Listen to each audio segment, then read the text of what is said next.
नमस्ते बच्चों, कैसे हैं सब लोग। एकदम झकास, टकाटक। तकलीफों में कोई कमी नहीं है। तकलीफें बढ़ रही है। कल भी समझाया था मैंने, अच्छा काम करो तो तकलीफें थोड़ी सी बढ़ती है। तकलीफें बढ़ रही है मतलब हम राइट ट्रैक पर हैं। चले, हमने जो फर्स्ट लेक्चर पढ़ा था उसमें हमने डिस्कस किया था केवल थोड़ा सा मेरे बारे में, बहुत ज्यादा मॉड्यूल के बारे में, उससे ज्यादा पेपर के बारे में। हमने डिस्कस किया था कि मॉड्यूल के अंदर कितने चैप्टर्स हैं, कितने पार्ट्स में डिवाइडेड हैं, क्या पढ़ना है। हमने डिस्कस किया था कि पेपर कैसा आता है, पेपर पैटर्न कैसा है, यह हमने डिस्कस कर लिया था। एंड हम पढ़ेंगे कैसे, हमने यह भी डिस्कस कर लिया था। ठीक, अब हम स्टडी स्टार्ट कर रहे हैं। आज मैं आपको पहले कुछ जनरल टर्म समझाऊंगा। ये जनरल टर्म समझना जरूरी है। जब तक आप ये जनरल टर्म्स नहीं समझोगे तब तक पढ़ने में मजा नहीं आएगा, है ना। तो अभी मैं डायरेक्टली आज चैप्टर स्टार्ट नहीं कर रहा हूं। मैं आपसे कंपनी लॉ की कुछ जनरल टर्म्स, कुछ जनरल डिस्कशन कर रहा हूं। वो आप समझ लो अच्छे से, उसके बाद अपन चालू कर देते हैं, पढ़ना चालू कर देते हैं, है ना। चले, सबसे पहले आप मुझे बताओ, हाँ बताना, कमेंट बॉक्स में बताना, बट बताना क्या कंपनी होती क्या है। क्या होती है कंपनी, कभी सोचा है। अच्छा एक बात बताओ, कंपनी होती है कि कंपनी होता है। अच्छा पहले अपन जेंडर डिसाइड करेंगे। चलो, कंपनी होती है। क्या होती है कंपनी। कॉर्पोरेट पर्सनालिटी, वो कैरेक्टरिस्टिक्स है कंपनी की। कैन यू बी सूट, वो कैरेक्टरिस्टिक्स है कंपनी की। सेपरेट लीगल एग्जिस्टेंस, वो कैरेक्टरिस्टिक्स है कंपनी की। वो कंपनी थोड़ी है। परपेचुअल सक्सेशन, वो कैरेक्टरिस्टिक्स है कंपनी की, वो कंपनी थोड़ी है। आप जितनी चीजें बोल रहे हो वो सब कैरेक्टरिस्टिक्स है कंपनी की, वो कंपनी नहीं है।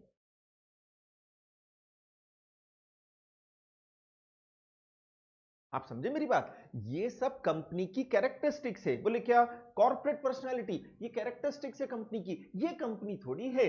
सेपरेट लीगल एग्जिस्टेंस, ये कैरेक्टरिस्टिक्स है कंपनी की, ये कंपनी थोड़ी है। परपेचुअल सक्सेशन, ये कैरेक्टरिस्टिक्स है कंपनी की, ये कंपनी थोड़ी है। सेपरेट प्रॉपर्टी, ये कैरेक्टरिस्टिक्स है कंपनी की, ये कंपनी नहीं है। आप समझो मेरी बात, हमें डेप्थ में पढ़ना है तो सबसे पहले तो हम पढ़े कंपनी होती क्या है, क्योंकि ये जितनी चीजें आप बोल रहे हो ये तो सब कंपनी की कैरेक्टरिस्टिक्स है, लक्षण है। जैसे आपने बोला शर्मा जी कौन है, तो आपने बोला क्या कि उनके दो हाथ है, दो पांव है, दो कान है, दो नाक है, नहीं नाक है की। तो हम वो बोल रहे हैं, वो आप उनको कैरेक्टराइज कर रहे हो। आप ये बोलो ना शर्मा जी क्या है, बोले वो ह्यूमन बीइंग है जिनका नेचुरल बर्थ हुआ है, नेचुरल डेथ होगी।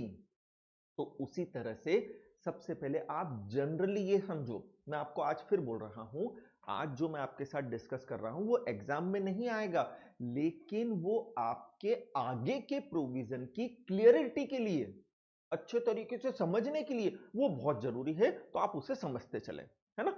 तो ये जितनी आप चीजें बोल रहे हो ये सब कंपनी की क्या है, कैरेक्टरिस्टिक्स है। जैसे लक्ष्य शर्मा ने लिखा है आर्टिफिशियल पर्सन है, बिल्कुल सही लिखा, आपने बिल्कुल सही बोला। बट अगेन बेटा, वो कंपनी की क्या है, कैरेक्टरिस्टिक्स है। आर्टिफिशियल जुडिशियल पर्सन है, वो कंपनी की कैरेक्टरिस्टिक्स है।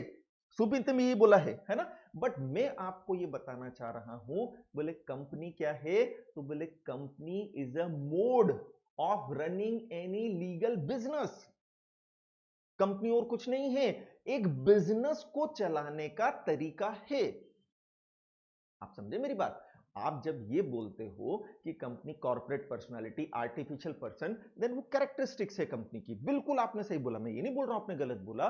बट आर्टिफिशियल पर्सन, तो पहले उसको आपको डिफाइन करना पड़ेगा कि आर्टिफिशियल पर्सन मतलब क्या। तो बोले क्रिएटेड बाय लॉ, उसका बर्थ लॉ से होता है, उसकी डेथ लॉ से होती है। तो ये तो एक चीज आपने डिसाइड कर दी। देखा जाए तो दूसरे भी कई सारे आर्टिफिशियल पर्सन होते हैं। ऐसा थोड़ी कि कंपनी ही केवल आर्टिफिशियल पर्सन है। हर वो पर्सन, अच्छा पर्सन बेटा दो तरह के होते हैं, आपको ये तो मालूम होगा। नेचुरल पर्सन होता है एंड आर्टिफिशियल पर्सन होते हैं। नेचुरल पर्सन आपके और मेरे जैसे, हम नेचुरल पर्सन हैं। आर्टिफिशियल पर्सन जिनकी बर्थ लॉ से होती है, जिसकी डेथ लॉ से होती है। नेचुरल पर्सन, हमारा नेचुरल बर्थ हुआ है, हमारी नेचुरल डेथ होगी। तो कंपनी के अलावा भी कई सारे आर्टिफिशियल पर्सन होते हैं जो क्रिएटेड बाय लॉ हैं, जिनका बर्थ लॉ से हुआ है, जिनकी डेथ लॉ से होगी। बट एक बात मुझे बताओ, आप कंपनी बनाते क्यों हो? पर्पस क्या है? तो देखा जाए तो कंपनी एक बिजनेस ऑर्गेनाइजेशन है। अच्छा, कंपनी क्यों बनाते हो? यार मेरे से अगर कोई पूछेगा ना कि कंपनी क्यों बनाते हो, तो मैं तो यही बोलूंगा कि मैं तो प्रैक्टिसिंग कंपनी सेक्रेटरी हूँ, मैं तो कंपनी इसलिए बनाता हूँ मुझे प्रोफेशनल फीस मिलती है, अदरवाइज मेरा कोई इंटरेस्ट नहीं है कंपनी बनाने में। अरे आप कंपनी बनाकर कुछ करना चाहते हो, कुछ बिजनेस करना चाहते हो, इसलिए आपने कंपनी बनाई है ना। तो सीधी सी बात है, एज अ प्रोफेशनल मेरा कंपनी बनाने का ऑब्जेक्ट अलग है। मेरा कंपनी बनाने का ऑब्जेक्ट ये है, क्लाइंट आया है, वो मेरे से चाहता है कि कंपनी बना दो, मैंने बना कर दी, उसने फीस दे दी मुझे। बट वो क्लाइंट उस कंपनी को क्यों बना रहा है? वो क्लाइंट उस कंपनी का क्या करेगा? काटेगा क्या? नहीं, वो उससे किसी बिजनेस को चलाएगा। तो मैं आपको वही समझाने की कोशिश कर रहा हूं, कंपनी और कुछ नहीं है, कंपनी एक बिजनेस ऑर्गेनाइजेशन है। अगर हम किसी बिजनेस को चलाना चाहते हैं, सॉरी टू से, बट किसी लीगल बिजनेस को चलाना चाहते हैं, तो हम क्या बना सकते हैं? कंपनी बना सकते हैं। आप समझो इस चीज को। तो एक बात बताओ, आप बोल रहे हो कि कंपनी बिजनेस बनाने चलाने के लिए बनाई जाती है, तो यार बिजनेस चलाने के तो बहुत सारे अलग अलग तरीके होते हैं। हाँ होते हैं ना। बोले क्या होते हैं? बोले सोल प्रोप्राइटरशिप होती है। सोल प्रोप्राइटरशिप भी तो हमने बिजनेस करने के लिए बनाई थी। पार्टनरशिप फर्म होती है, वो भी तो हमने बिजनेस करने के लिए बनाई थी। एचयूएफ होता है, वो भी तो हमने बिजनेस करने के लिए बनाया है। एलएलपी होती है, लिमिटेड लाइबिलिटी पार्टनरशिप, वो भी तो हमने बिजनेस करने के लिए बनाई है। कोऑपरेटिव सोसाइटीज होती हैं, वो भी तो बिजनेस करती हैं। और एक आपने बता दी, बोले क्या? कंपनी, वो भी बिजनेस करती है। तो ये सब ही बिजनेस जब कर रहे हैं, तो कंपनी क्यों बनाए? तो इस चीज को आप समझो। ये जितने बिजनेस ऑर्गेनाइजेशन के मैंने नाम लिए, सबसे पहले तो हम इन्हें दो पार्ट में डिवाइड करते हैं। सबसे पहले तो हम यही डिस्कस करते हैं कि अगर किसी बिजनेस को चलाना है तो हमारे पास क्या ऑप्शंस अवेलेबल हैं। अगर हम किसी भी लीगल बिजनेस को करना चाहते हैं तो हमारे पास क्या ऑप्शंस अवेलेबल हैं, किन ऑप्शंस को चूज करते हुए हम किसी बिजनेस को चला सकते हैं। तो बेटा जितने भी तरह के बिजनेस है ना, हम ब्रॉडली उन्हें दो कैटेगरी के अंदर डिवाइड करते हैं। बोले क्या? बोले corporate form of business organisation होता है, एंड क्या होता है? Non corporate form of business organisation होता है।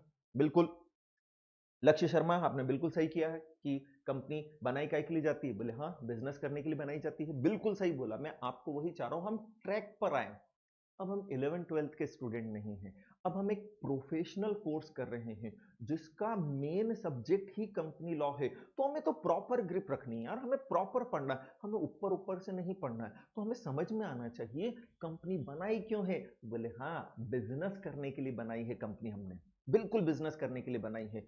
तो हम आज जनरली ये डिस्कस करेंगे। मैं आपको क्लियर कर दूं, मैं जो आज आपको पढ़ा रहा हूं वो एग्जाम में नहीं आएगा, बट आपके प्रॉपर अंडरस्टैंडिंग के लिए आगे हम जो भी पढ़ेंगे उसकी अच्छे तरीके से समझ के लिए आज का डिस्कशन डिस्कस करना जरूरी है ना। तो अगर हम ये देखें कि हमारे पास बिजनेस करने के कितने ऑप्शंस अवेलेबल हैं, कितने तरीके से हम बिजनेस कर सकते हैं, तो यार जितने भी बिजनेस ऑर्गेनाइजेशन हैं, ब्रॉडली हम उन्हें दो कैटेगरी में डिवाइड करते हैं। बोले corporate form of business organisation and non corporate form of business organisation. अब बोले दो कैटेगरी क्यों कर दी? बोले प्रभु उनमें डिफरेंस क्या है? ये एक कॉर्पोरेट हो गया, एक नॉन कॉर्पोरेट हो गया, ऐसा डिफरेंशिएट क्यों किया जब सभी बिजनेस करने के लिए बनाए जा रहे हैं? तो बोले जो corporate form of business organisation होते हैं, उसमें उन बिजनेस ऑर्गेनाइजेशन को इंक्लूड किया है जिनका रजिस्ट्रेशन मैंडेटरी होता है। तो नॉन कॉर्पोरेट क्या हुए? इसका उल्टा कर लो यार। बोले क्या? बोले ऐसे बिजनेस ऑर्गेनाइजेशन जिनका रजिस्ट्रेशन मैंडेटरी नहीं है। किसी भी एक्ट में नहीं लिखा है कि इस बिजनेस ऑर्गेनाइजेशन को अगर आप बनाना चाहते हो, अगर आप अपना बिजनेस इस ऑर्गेनाइजेशन के थ्रू रन करना चाहते हो तो रजिस्ट्रेशन जरूरी है। अगर ऐसा नहीं है तो वो non corporate form of business organisation हो गया। ठीक है, लेकिन अगर लॉ में लिखा है, किसी भी लॉ में लिखा है कि इस बिजनेस ऑर्गेनाइजेशन को अगर हम क्या करना चाहते हैं, बनाना चाहते हैं, इस बिजनेस ऑर्गेनाइजेशन के थ्रू हम हमारा बिजनेस चलाना चाहते हैं तो रजिस्ट्रेशन जरूरी है। तो वो क्या हो गया, वो हो गया बेटा corporate form of business organisation. दो चीज क्लियर हुई, एक होता है कॉर्पोरेट, दूसरा होता है non corporate. Corporate form of business organisation मतलब क्या हुआ, जिनका रजिस्ट्रेशन मैंडेटरी है। Non corporate form of business organisation मतलब क्या हुआ, बोले जिनका रजिस्ट्रेशन जरूरी नहीं है, हमारी इच्छा श्रद्धा और भक्ति हो तो हम क्या करवाएं, रजिस्ट्रेशन करवाएं, अदरवाइज रजिस्ट्रेशन करवाना जरूरी नहीं। अच्छा, रजिस्ट्रेशन समझते हो क्या होता है? रजिस्ट्रेशन मतलब होता है हमारी डिटेल्स किसी एक पर्टिकुलर अथॉरिटी के पास नोट करवाना, सिंपल वर्ड में। जैसे आपने सीएसईईटी क्लियर की तो आपने सीएसईईटी का रजिस्ट्रेशन करवाया, तो आपने आईसीएसआई के पास अपनी डिटेल, आपका नाम, मम्मी पापा का नाम, हैप्पी बर्थडे की तारीख, कहां रहते हो आप, ये सब चीजें आपने नोट करवाई, दैट इज रजिस्ट्रेशन।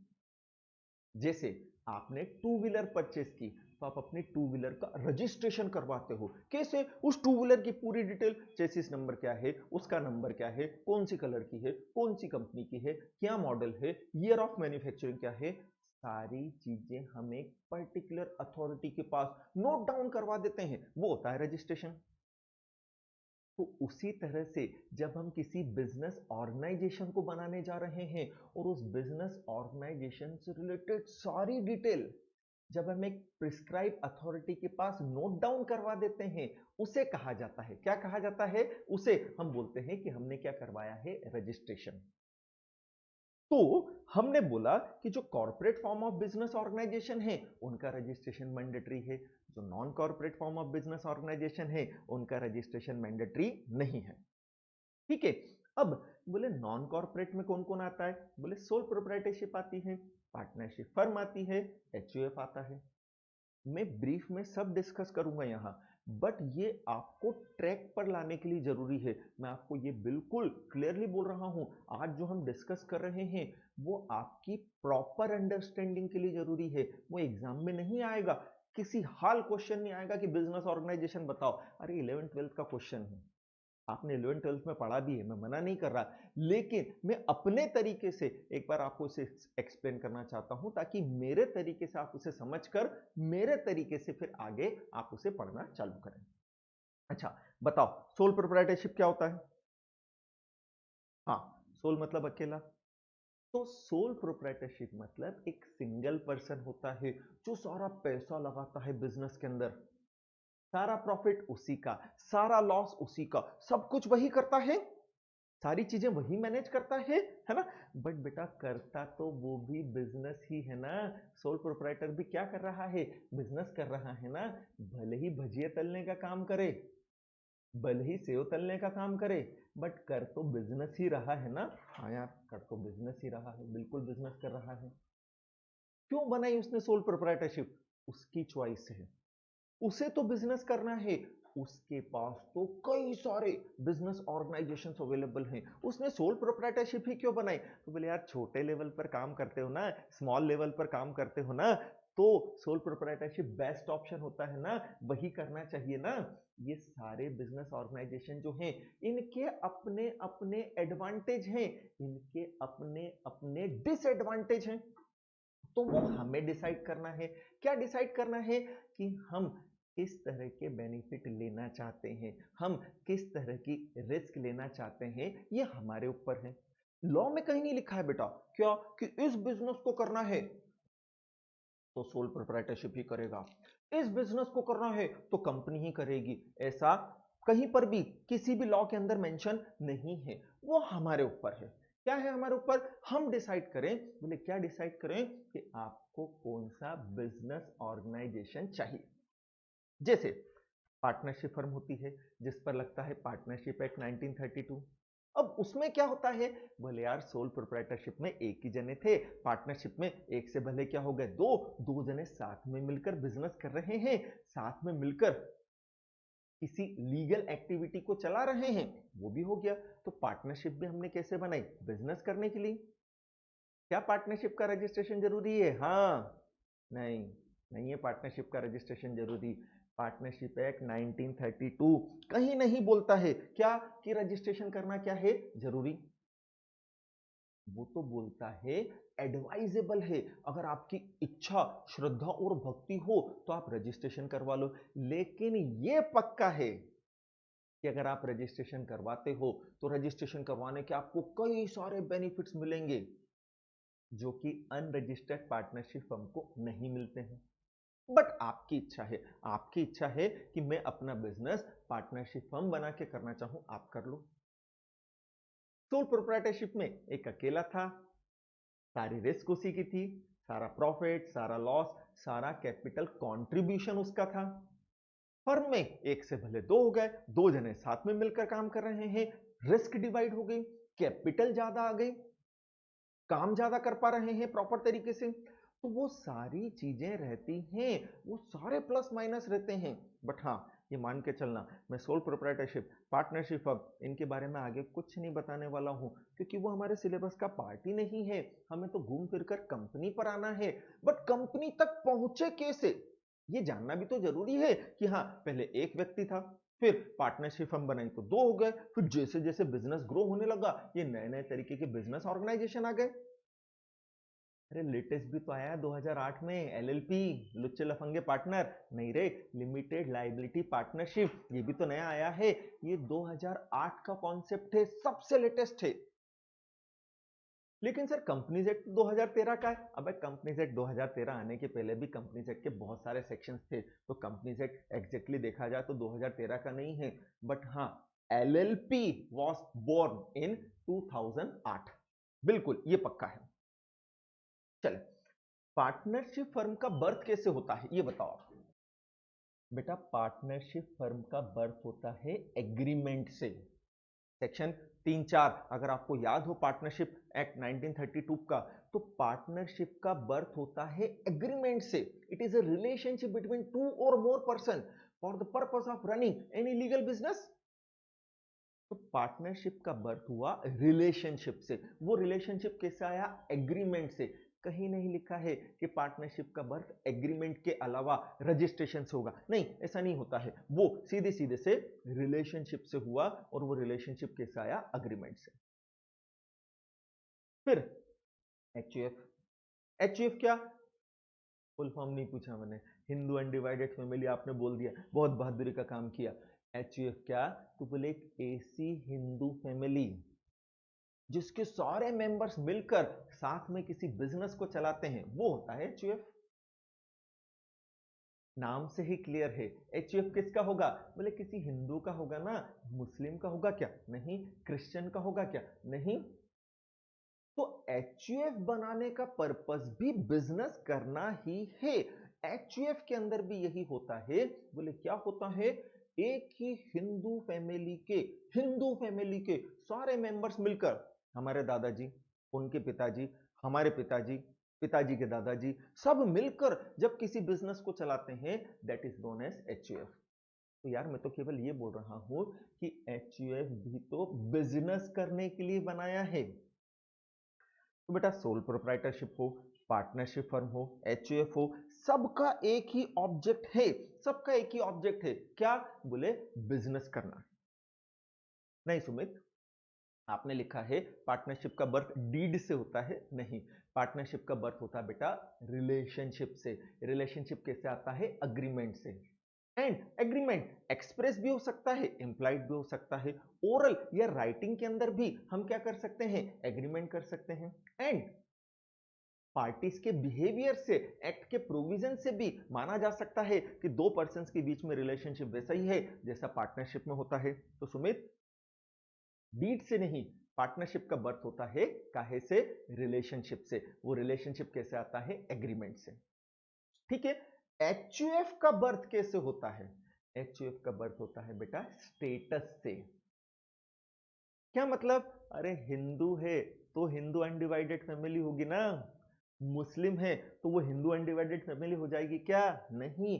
अगर आपका स्टेटस हिंदू का है, दूसरा आप हिंदू का स्टेटस होने के साथ साथ ज्वाइंट फैमिली है, सब साथ में मिलकर काम कर रहे हैं, तो आपका एचयूएफ बनेगा, अदरवाइज आपका एचयूएफ बनने वाला नहीं है। तो बेटा ये तीनों चीज जो मैंने आपको बताई, sole proprietorship, partnership firm, HUF, तीनों ही non corporate form of business organisation है।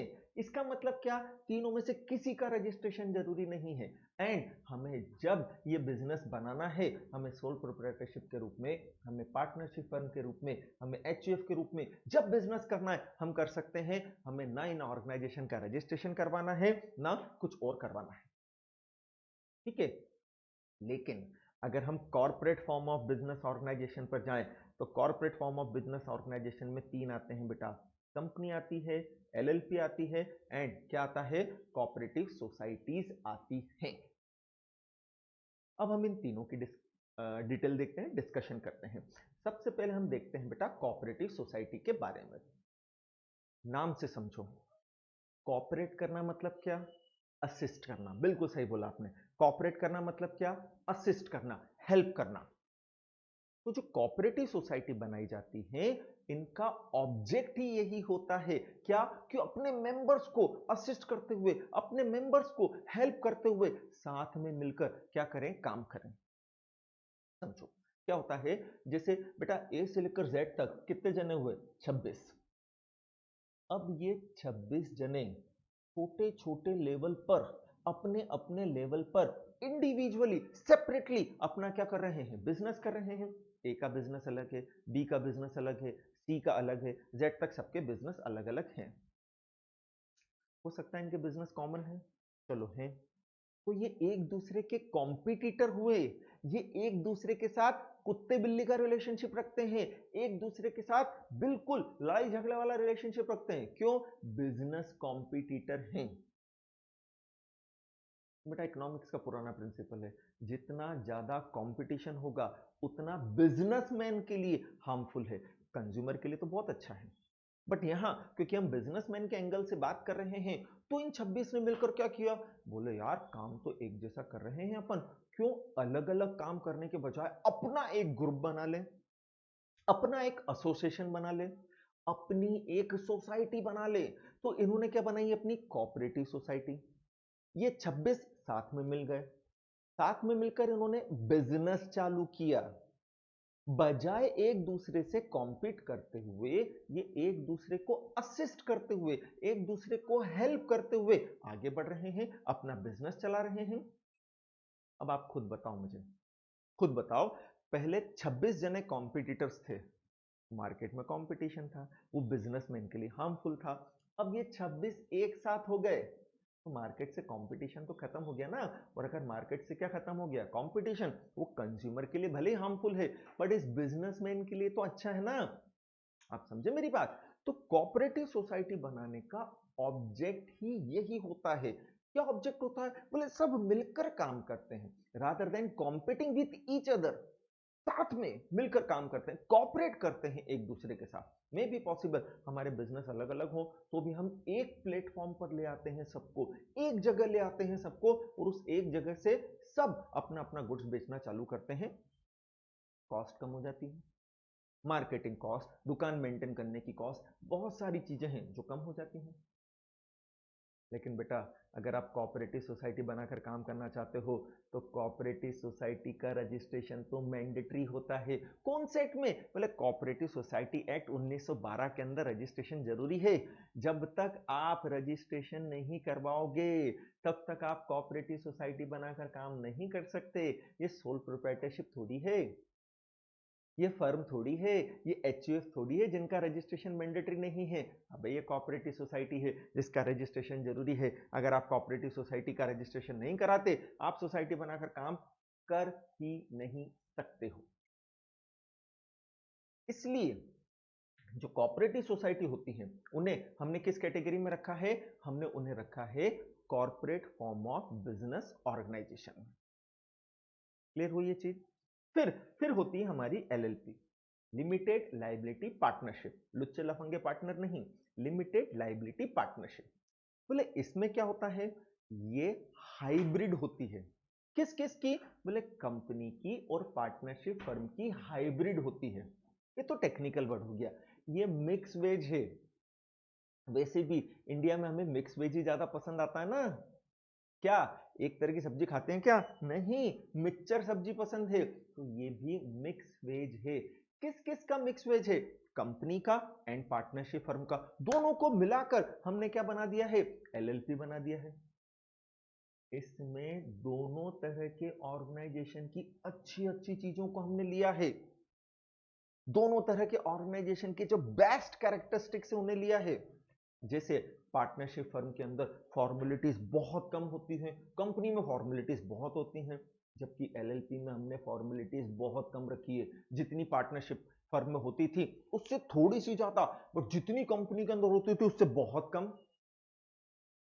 फिर जो कॉर्पोरेट और non corporate form of business organisation है बेटा, इनका सबसे बड़ा डिफरेंस जो होता है वो होता है किसका, लाइबिलिटी का। आपको मालूम हो तो लाइबिलिटी दो तरह की होती है, लिमिटेड होती है और होती है अनलिमिटेड, है ना। अब लिमिटेड लाइबिलिटी क्या होती है, तो बोले लिमिटेड लाइबिलिटी मतलब अप टू सम एक्सटेंट।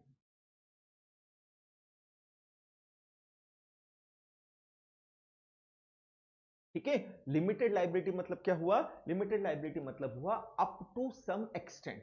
बोले इसका मतलब क्या, बोले इसका मतलब ये कि जो लिमिटेड लाइबिलिटी होती है, तो जिन पर्सन की लाइबिलिटी लिमिटेड है, जिन पर्सन की लाइबिलिटी लिमिटेड है, उन्होंने बिजनेस में जितना पैसा लगाया है उनकी रिस्क केवल उतने अमाउंट तक ही है, उससे ज्यादा की नहीं है।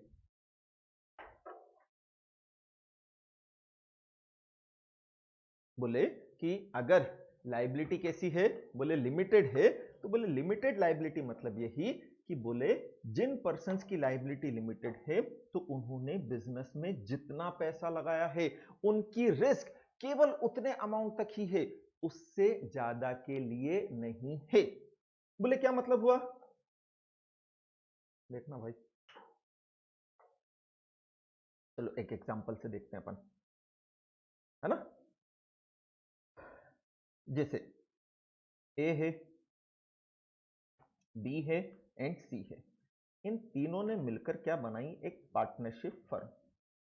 तीनों ने 5-5 लाख का बेटा कंट्रीब्यूशन किया, ठीक है। हम्म, ठीक। अब क्या, तो बोले फर्म की जो कैपिटल हुई, वो फर्म की कैपिटल कितनी हो गई, बोले फर्म की कैपिटल हो गई 15 लाख रुपए, तीनों ने मिलकर बना लिया, ठीक है। अब क्या, अब इन्होंने बिजनेस रन किया, बिजनेस रन किया तो मालूम पड़ा डिफिकल्टीज आने लगी थोड़े टाइम बाद, एंड उन्होंने डिसाइड किया कि हम बिजनेस का क्या कर दें, तो बोले वाइंडिंग अप कर देते हैं, नहीं हो रहा भैया, इंदौरी लैंग्वेज में हमसे बिजनेस नहीं चल रहा, हमें तो बिजनेस बंद करना है। बोले कर दे यार, कोई जबरदस्ती थोड़ी है। अब जब हम बिजनेस बंद करते हैं तो आपने पार्टनरशिप में पढ़ा है, हम सारी असेट्स को क्या कर देते हैं, सेल कर देते हैं, एंड लाइबिलिटीज का क्या कर देते हैं, पेमेंट कर देते हैं। सपोज इनकी असेट्स बेचकर मिलते हैं 50 लाख रुपए, लाइबिलिटी इनकी आती है 80 लाख रुपए, कितने की डेफिशिएंसी, 30 लाख की। अब क्या, अब ये 30 लाख का पेमेंट होगा कैसे, ये जो 30 लाख है इसका पेमेंट कैसे होगा, तो पेमेंट कैसे होगा, तो यहां फिर ये देखा जाता है कि उस बिजनेस की लाइबिलिटी लिमिटेड है या अनलिमिटेड।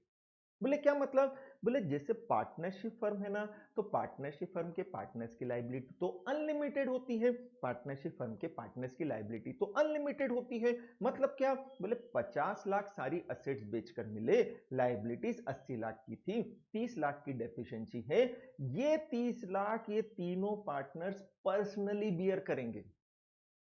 पहले पर्सनली बियर करेंगे मतलब क्या? ए तो बोल रहा है मैं ऑलरेडी 5 लाख कैपिटल दे चुका हूं, बी भी बोल रहा है मैंने भी 5 लाख की कैपिटल दी थी, सी बोल रहा है मैंने भी 5 लाख की कैपिटल दी थी, हमने 15 लाख दे तो दिए शुरू में, हमने 15 लाख से बिजनेस तो स्टार्ट किया नहीं। हम वही बता रहे हैं, अगर आपकी लाइबिलिटी अनलिमिटेड है इसका मतलब यही हुआ क्या कि जो पैसा आपने बिजनेस में लगाया है, जैसे ए बी सी तीनों ने 5-5 लाख रुपए लगाए थे, तो जो पैसा इन्होंने बिजनेस में लगाया है उसकी रिस्क तो है ही, उसकी रिस्क तो है ही। इसके अलावा इनकी पर्सनल असेट्स बिक जाएगी। कब बिकेगी? बोले अगर बिजनेस का वाइंडिंग अप हुआ तो सारी एसेट्स को हम बेच देंगे, लाइबिलिटीज का पेमेंट करेंगे, बट अगर डेफिशिएंसी निकली तो ये डेफिशिएंसी जो है, जैसे 50 लाख की एसेट्स थी, 80 लाख की लाइबिलिटी थी, तो ये 30 लाख ये पर्सनली बियर करेंगे। फिर ए ये नहीं बोल सकता कि मैं तो ऑलरेडी 5 लाख दे चुका हूं, बी नहीं बोल सकता मैं ऑलरेडी इतने दे चुका हूं, सी भी कुछ नहीं बोल सकता, आपको देना पड़ेगा। यही तो होती है अनलिमिटेड लाइबिलिटी। अरे भाई, घर के कुछ पर्सनल यूज के कपड़े और बर्तन को छोड़कर सारी चीजें बिक जाएगी अगर आपकी लाइबिलिटी कैसी है? अनलिमिटेड। मतलब बिजनेस में जो आपने पैसा लगाया उसकी रिस्क तो है ही, उसके अलावा आपकी जो पर्सनल असेट्स है, रोटी कपड़ा मकान, सबके लाले पड़ जाएंगे। अबे रोटी तो गई, खाने खाने पीने के लाले तो पड़ेंगे, कपड़े भी कुछ पर्सनल यूज के छूटेंगे, एंड बीबी के गहने तक बिक जाएंगे। और बीबी के गहने बिकना मतलब घर में अशांति के अलावा कुछ नहीं रहेगा, मान कर चलना। इसलिए सबसे बड़ा ड्रॉबैक होता है non corporate form of business organisation का। बोले क्या? बोले लाइबिलिटी अनलिमिटेड होती है। तो यहाँ लाइबिलिटी कैसी है इनकी? अनलिमिटेड। लेकिन अगर यही एबीसी एक पार्टनरशिप फर्म की जगह अगर काय में पैसा लगाते हैं, कंपनी के अंदर पैसा लगाते हैं, कंपनी में ए ने 5 लाख के शेयर खरीदे, बी सी तीनों ने 5-5 लाख रुपए के शेयर्स खरीदे और 15 लाख से कंपनी स्टार्ट की, तो यार कंपनी की लाइबिलिटी तो लिमिटेड होती है। अगर कंपनी की लाइबिलिटी लिमिटेड है इसका मतलब अगर कंपनी का वाइंडिंग अप होता है, सारी एसेट्स बेचकर 50 लाख मिला, लाइबिलिटी 80 लाख आई, ये 30 लाख कम पड़े, एबीसी हाथ खड़ा कर देंगे हमारे पास नहीं है, हमने तो रिस्क की लिमिट बना दी थी। लिमिटेड मतलब क्या बोला मैंने? अप टू सम एक्सटेंड, कुछ लिमिट तक, कुछ सीमा तक। एंड ए ने अपनी लिमिट बनाई थी कितने की? 5 लाख की। क्यों? इसने डिसाइड किया था मुझे बिजनेस में 5 लाख की रिस्क लेनी है, उससे ज्यादा की नहीं। बी ने भी अपनी लाइबिलिटी की रिस्क बनाई थी, कितनी? 5 लाख की। बी ने डिसाइड किया था मुझे रिस्क लेनी है, बट कितने तक की? केवल 5 लाख तक की, उससे ज्यादा की नहीं। इसलिए तो इनकी लाइबिलिटी लिमिटेड है। मतलब जितना पैसा इन्होंने बिजनेस में लगा दिया बस उतने पैसे की रिस्क है। इनकी पर्सनल असेट्स को कोई रिस्क नहीं है, इनकी बीबी के गहनों को कोई रिस्क नहीं है, इन्हें दूसरा किसी तरह का टेंशन नहीं कि अगर कल से बिजनेस डूब गया तो भाई ए की रिस्क केवल 5 लाख की थी, उसके उतने ही गए, बी की भी रिस्क 5 की थी, सी की भी रिस्क 5 की थी, हो सकता है सी ने चलो 10 लाख के शेयर खरीदे हो तो सी की रिस्क 10 तक की थी, उससे ज्यादा की नहीं। लेकिन ये ही तीनों नालायक अगर पार्टनरशिप फर्म बनाकर बिजनेस कर रहे होते तो डेफिनेटली ये बोल ही नहीं सकते थे कि जितने की हमने कैपिटल लगाई हमारी रिस्क उतनी है, अब इनकी रिस्क अनलिमिटेड है। यही तो सबसे बड़ा डिफरेंस है लिमिटेड और अनलिमिटेड लाइबिलिटी का, corporate and non corporate form of business organisation में। बाकी रजिस्ट्रेशन वगैरह तो फॉर्मेलिटीज अपन कर लेते हैं, बट सबसे बड़ा डिफरेंस यही है। तो आपको चूज करना है, ये आपको डिसाइड करना है कि आप किस तरह की रिस्क लेना चाहते हो। अगर आप चाहते हो कि आप लाइबिलिटी लिमिटेड रखो तो ऑब्वियसली आपको corporate form of business organisation में जाना है, बट आप अनलिमिटेड लाइबिलिटी के साथ भी सरवाइव कर सकते हो। आपको लगता है नहीं अपन तो अनलिमिटेड लाइबिलिटी की भी रिस्क ले लें, तो आप non corporate form of business organisation पे जाओ। अब पार्टनरशिप फर्म की लाइबिलिटी कैसी होती है? अनलिमिटेड। कंपनी के मेंबर्स की लायबिलिटी कैसी होती, लिमिटेड। हमने दोनों को मर्ज किया और क्या बना दी, एलएलपी, लिमिटेड लायबिलिटी पार्टनरशिप। उसमें क्या होगा, तो बोले इसमें कैरेक्टरिस्टिक्स तो दोनों की है, बट दोनों की अच्छी अच्छी चीजों को लिया है। एक मिक्स वेज तैयार किया हमने फटाफट से, और उस मिक्स वेज में दोनों की केवल अच्छी अच्छी चीजों को लिया है, बुरी चीजों को नहीं लिया है। कंपनी के जो ड्रॉबैक्स हुआ करते हैं उन्हें छोड़ दिए, फर्म के जो ड्रॉबैक्स हुआ करते हैं उन्हें छोड़ दिए, दोनों की अच्छी अच्छी चीजें लेकर एलएलपी बना दी। मतलब एक ऐसी पार्टनरशिप फर्म जिसके पार्टनर्स की लायबिलिटी कैसी है, लिमिटेड, जबकि नॉर्मली पार्टनरशिप फर्म के पार्टनर्स की लायबिलिटी कैसी होती है, अनलिमिटेड। एंड फाइनली अब है हमारी कंपनी। कंपनी का अपन डिस्कशन करते हैं, बट बेटा एक बार रिकैप करते हैं अपन फटाफट से। हमने क्या बोला कि बिजनेस ऑर्गेनाइजेशन हमने डिस्कस किए, बिजनेस ऑर्गेनाइजेशन कितने तरह के होते हैं, रिवाइज करते जाना मेरे साथ, है ना, बिल्कुल रिवाइज करते जाना मेरे साथ। तो हमने बोला बिजनेस ऑर्गेनाइजेशन दो तरह के होते हैं, कौन कौन से होते हैं, बोले corporate form of business organisation होता है and non corporate form of business organisation होता है। बोले कॉर्पोरेट जिसका रजिस्ट्रेशन मैंडेटरी है, नॉन कॉर्पोरेट जिसका रजिस्ट्रेशन मैंडेटरी नहीं है। नॉन कॉर्पोरेट में कौन आता है, सोल प्रोप्राइटरशिप आती है, पार्टनरशिप फर्म आती है, एचयूएफ आती है। कॉर्पोरेट में कौन आता है, बोले कंपनी आती है, एलएलपी आती है, कोऑपरेटिव सोसाइटी आती है। एंड अगर आप corporate form of business organisation choose कर रहे हो तो आपके मेंबर्स की लायबिलिटी लिमिटेड रहेगी, नॉन कॉर्पोरेट पे जा रहे हो तो अनलिमिटेड रहेगी। जब हमारे पास क्लाइंट आता है ना एडवाइस लेने, एज ए कंपनी सेक्रेटरी जब हम लीगल एडवाइस देते हैं ना, कि हमारे पास क्लाइंट आया पूछने भाई कौन सा ऑर्गेनाइजेशन चूज करूं, तो हमें उसे सारे ऑर्गेनाइजेशन की लिस्ट देनी है। हालांकि हमारा फायदा तो तभी है जब वो कंपनी बनाए या एलएलपी बनाए, हमें तो पैसा तभी मिलेगा मैक्सिमम केसेस के अंदर। But as a legal adviser आप उसे सारे ऑर्गेनाइजेशंस की डिटेल दो, उनके प्लस माइनस समझाओ, उसके बाद लेट हिम डिसाइड कि वो किस तरह की रिस्क लेना चाहता है। हाँ, आप ये बोल सकते हो कि भाई मैं अपनी तरफ से एडवाइस करूंगा कि आप कंपनी बना लो या एलएलपी बना लो। क्यों, यहाँ लायबिलिटी आपकी कैसी रहेगी, लिमिटेड रहेगी। बाकी फिर आपको जैसे रिस्क लेनी आप डिसाइड कर लो। क्लियर हुआ ये? अब हम कंपनी का डिस्कशन कर लेते हैं। अभी तक हमने कंपनी का जनरल मीनिंग देखा था बस। अब हम कंपनी की क्या देख रहे हैं, लीगल डेफिनेशन 220 में।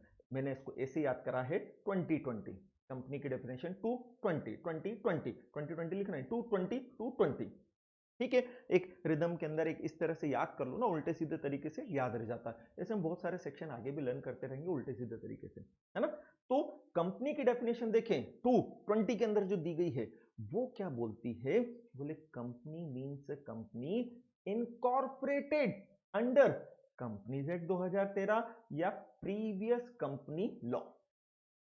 ठीक है, एक बार वापस से डेफिनेशन रीड करते हैं फिर मैं आपको एक्सप्लेन करता हूं। सेक्शन है 220, बोले क्या बोला है, company means company incorporated under companies act 2013 और any previous law related with company. बोले प्रभु पहले तो आप ये बताओ इनकॉर्पोरेशन का मतलब क्या होता है। ठीक है, इनकॉर्पोरेशन मतलब होता है फॉर्मेशन एंड रजिस्ट्रेशन। इनकॉर्पोरेशन का मतलब होता है फॉर्मेशन एंड रजिस्ट्रेशन।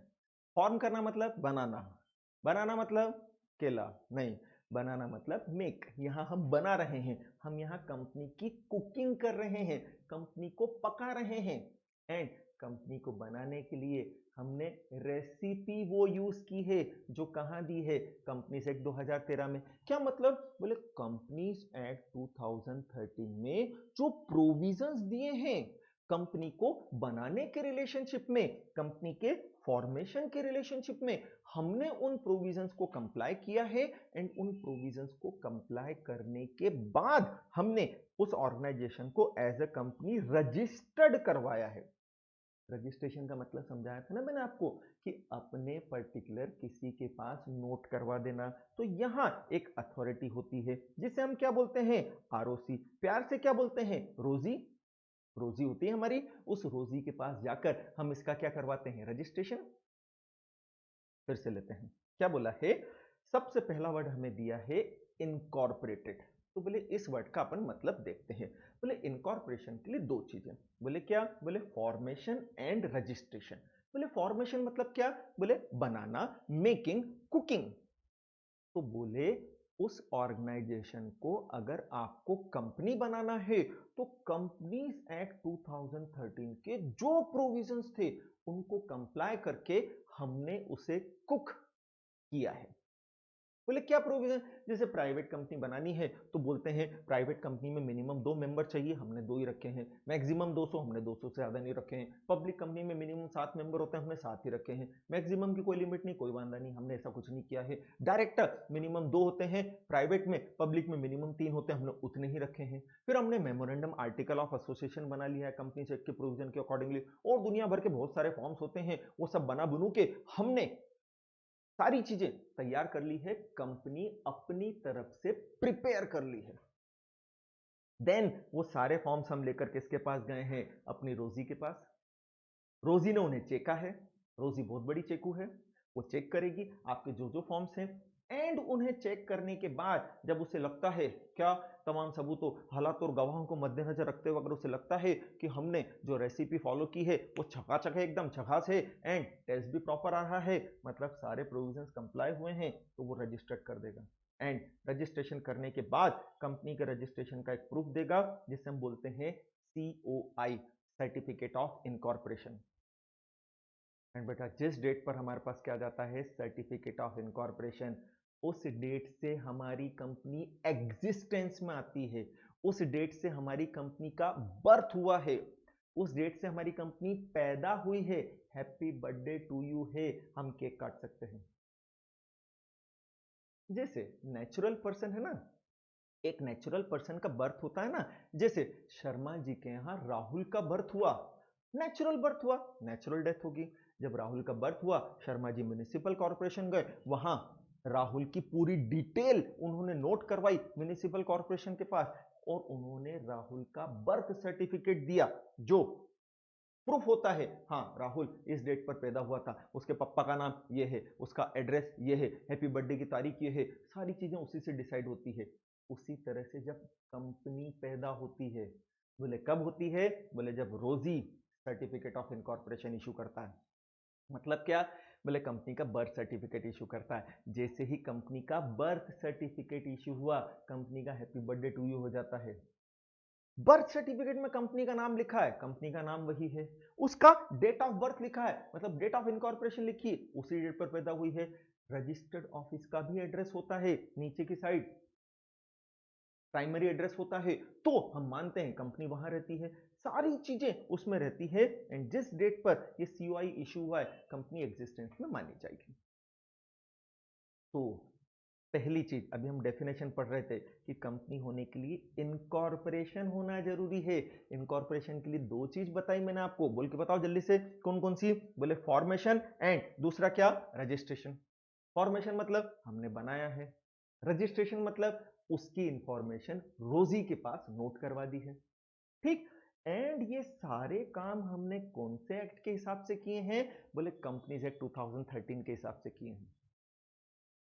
बोले प्रभु कंपनी से 2013 कब आया था? बोले 2013 में आया था यार। बोले उसके पहले कंपनी नहीं होती थी क्या? बोले हाँ होती तो थी यार, कंपनी का कॉन्सेप्ट तो बहुत पुराना हमारे यहाँ।